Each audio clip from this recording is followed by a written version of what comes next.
Hello everyone. In this lecture I am going to talk about phytoremediation.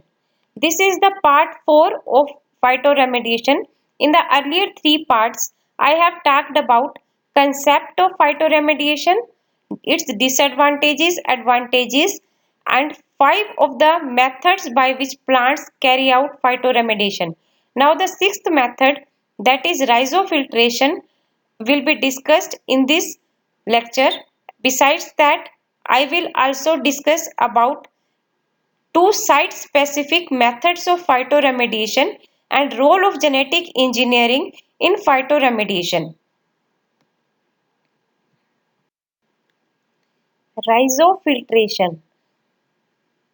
The other methods that I have earlier discussed, like phytoextraction, phytostabilization, phytovolatilization and phytostimulation, these all processes were related with the removal of the contaminants mainly from the soil. But this rhizofiltration is mainly concerned uh, with the filtration of the contaminants from the contaminated water. Here the removal of contaminants is carried out from the groundwater rather than from the polluted soils. Here the water is filtered by the mass of roots, and roots remove out the toxic substances and excessive nutrients which are present in the contaminated water. These contaminants get adsorbed on the root surface and also root absorb these contaminants. And the mechanisms that are involved in the rhizofiltration depends upon the physiochemical processes such as ion exchange, chelation, etc. Now the process of rhizofiltration. Rhizofiltration is carried out in steps, and the steps are: the plants which are used for rhizofiltration are not directly planted in the area where pollutants are present. These are firstly planted in the presence of the pollutant, and these are made adapted to that pollutant, and thereafter these are transferred to the actual area where contamination is there. Plants are firstly grown in the presence of nutrient solutions, that is plants are grown hydroponically in the clean water, and when their root system becomes developed, then pollutants are added up into the solution, and then the plants becomes adapted to this pollutant, and thereafter these plants are planted in the polluted area where the contaminants are present actually, and when the roots become saturated with the contaminants, these are harvested and disposed of safely. Now the applicability of rhizofiltration. This method is generally applied where the concentration of contaminants is less and the volume of waste is very large. Then these contaminants are filtered out from the large amount of the wastewater by the roots. And it is particularly applicable in the regions which are contaminated with radionuclides or radioactive elements, and the sites which are contaminated are repeatedly planted with those plants, and when the contaminants are completely removed, then that process is stopped.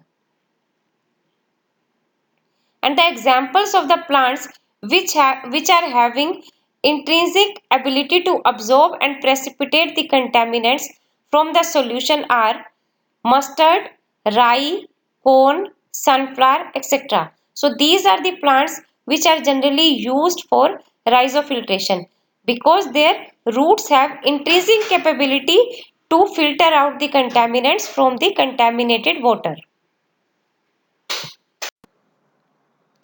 Specific site phytoremediation.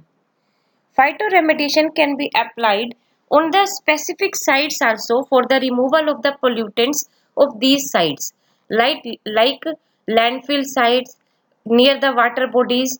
Actually, these sites are more prone to the addition of contaminants, and when plants are planted there, then these plants lower down the chances of contamination there.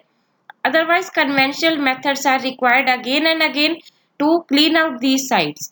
But when phytoremediation is applied to these specific sites, then the need of expensive restoration techniques becomes less.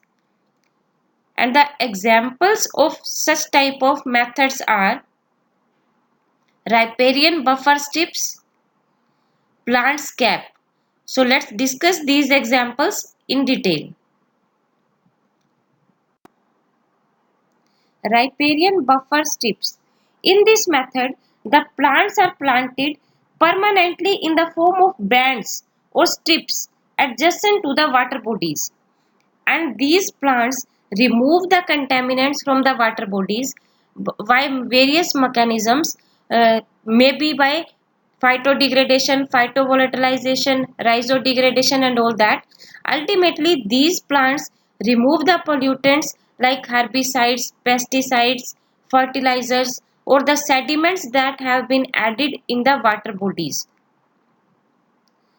Actually, water bodies are very prone to the addition of contaminants, maybe of agricultural origin or coming from the soil, and there is a requirement to clear the water bodies regularly by the use of expensive restoration techniques if such buffer strips are not used. And it has been found that buffers can be effective in removing pesticides which are tightly bound to the soil, but the effectiveness is variable and that depends upon type of the pesticide, concentration of the pesticide and type of the soil. The ability of the buffers to retain the absorbed pesticides into their tissues, that is variable, that depends upon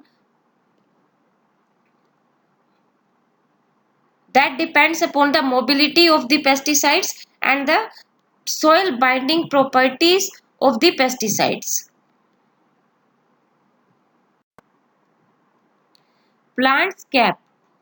This is the method which is used for the landfill sites, and there are chances of contamination of nearby sites on the landfill sites to get contaminated from the pollutants which are present in the landfill sites.